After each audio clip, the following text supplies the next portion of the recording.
ನಾನು ಕೇಳಕ್ಕೆ ಬಯಸೋದೇನೆಂದರೆ ಮಾನ್ಯ ಸಚಿವರಿಗೆ 1999ರಲ್ಲಿ ಇವತ್ತೇನು ಈಗ ಸ್ಮಶಾನದ ಜಾಗದ ವಿಷಯವಾಗಿ ಇವತ್ತು ಒಂದು ವಿವಾದಾತ್ಮಕ ಒಂದು ಪ್ರಸಂಗ ನಡೀತಾ ಇದೆ.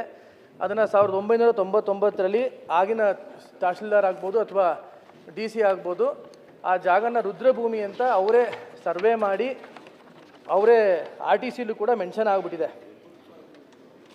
1999ರಂತೆ ಈ ಕೆಳಕಂಡ ಎರೆಬೆರೆಕಾವಲು ಗ್ರಾಮದ ಈ ಗ್ರಾಮಸ್ಥರಿಗೆ ಉಪಯೋಗಕ್ಕೆ ಈ ಕೆಳಕಂಡ ಸರ್ವೆ ನಂಬರ್ 83 ಇವತ್ತು ಈ ಬಗ್ಗೆ ಪ್ರಶ್ನೆ ಹಾಕಿದ್ದೀವಿ, ರುದ್ರಭೂಮಿಗೆ ಕಾಯ್ದಿರಿಸಲು ಆದೇಶ ನೀಡಲಾಗಿದೆ ಅಂತ RTCಲಿ ಮುಂಚಿತವಾಗಲೇ ಪ್ರಶ್ನೆ, ಅದು ನನ್ನ ಪ್ರಶ್ನೆ ಆಗಿತ್ತು. ಇವತ್ತು ಈ ಒಂದು ಪರಿಸ್ಥಿತಿಯಲ್ಲಿ ಈಗ ಹೋದ ವರ್ಷ 2025ರಲ್ಲಿ ಈಗ ಬಂದಂಥ ಜಿಲ್ಲಾಧಿಕಾರಿಗಳು ಈ ಒಂದು ರುದ್ರಭೂಮಿ ಜಾಗನ ಕಳ್ಳು ಗಣಿಗಾರಿಕೆಗೆ ಅದು ರಾಯಲ್ಟಿ ಕಲೆಕ್ಟ್ ಮಾಡೋಕ್ಕೆ ಅದನ್ನು ಆದೇಶ ಮಾಡಿದ್ದಾರೆ. ಅದನ್ನು ಹಿಂದೆ RTCಲಿ ಬರ್ತಿದ್ದು ರುದ್ರಭೂಮಿ ಅಂತ, ಇವತ್ತಿನ RTCಲಿ ಬರ್ತಿದ್ದು ಸರ್ಕಾರಿ ಬೀಳು ಅಂತ. ಅಲ್ಲಿಗೆ ಅದಲು ಬದಲು ಮಾಡಿ VAನೂ ಕೂಡ ಅದೇ ರೀತಿ ತಪ್ಪು ರಿಪೋರ್ಟ್ ಕೊಟ್ಟಿದ್ದಾರೆ, ತಹಶೀಲ್ದಾರ್ ಕೂಡ ಅದೇ ರೀತಿ ತಪ್ಪು ರಿಪೋರ್ಟ್, RI ಕೂಡ ಅದೇ ರೀತಿ ತಪ್ಪು ರಿಪೋರ್ಟ್ ಕೊಟ್ಟಿದ್ದಾರೆ. DCನೂ ಕೂಡ ಬ್ಲೈಂಡಾಗಿ ಆ ರುದ್ರಭೂಮಿಗೆ ಏನು ಕಾಯ್ದಿರಿಸಿದ ಜಾಗನ ಇವತ್ತು ಕಲ್ಲು ಗಣಿಗಾರಿಕೆಗೆ ಸೀಮಿತವಾಗಿ ಕಲ್ಪಿಸಿದ್ದಾರೆ.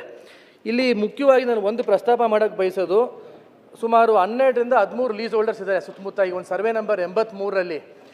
ಈ ಸರ್ವೆ ನಂಬರ್ 83ರಲ್ಲಿ ಇವತ್ತೇನು ಈ ಸ್ಮಶಾನದ ಜಾಗ ಇದೆ ಆದರೂ 100 ಮೀಟ್ರ್ ಒಳಗಡೆ ನಾವು ಕಂಟ್ರೋಲ್ ಬ್ಲಾಸ್ಟಿಂಗ್ ಮಾಡ್ಬೋದು ಅಂತ ಇವತ್ತು ಸರ್ಕಾರದ ಒಂದು ಅಧಿನಿಯಮ ಇದೆ. ಆ ನಿಯಮದಂತೆ ಈ 100 ಮೀಟ್ರ್ ಒಳಗಡೆ ಸುಮಾರು 30 ಮನೆಗಳಿದ್ದಾವೆ. ಮುಖ್ಯವಾಗಿ ಒಂದು ಕಟ್ಟೆನೂ ಕೂಡ ಇದೆ, 20 ಮೀಟ್ರ್ ಅಂತರದಲ್ಲಿ ಒಂದು ಕಟ್ಟೆನೂ ಕೂಡ ಇದೆ. ಹಾಗೂ ಎಲ್ಲದಕ್ಕಿಂತ ಮುಖ್ಯವಾಗಿ ಒಂದು ಏನಾಗಬೇಕು ಅಂತ ಸಚಿವರನ್ನ ಕೇಳಿ, ಏನಾಗಬೇಕು ಧೂಳು ಏನು ಸೃಷ್ಟಿ ಆಗ್ತಾ ಇದೆ ಒಂದು 12-13 ಕ್ರಷರ್ಗಳಿಂದ ಅದು ಆರೋಗ್ಯಕ್ಕೆ ಹಾನಿಕರ ಆಗ್ತಾ ಇದೆ. ಆಮೇಲೆ ಒಂದೇ ಅದನ್ನು ಹೇಳ್ತಾ ಇದ್ದೀನಿ, ಸ್ಮಶಾನಕ್ಕೆ ಇವಾಗ ಏನು ಕಾಯ್ದಿರಿಸಿದ ಹಿಂದೆ 1990ನಲ್ಲಿ RTCಲಿ ಬರ್ತಾ ಇದೆ, ಅದನ್ನು ಬೇರೆ ಜಾಗ ತೋರಿಸ್ತೀವಿ ಅಂತ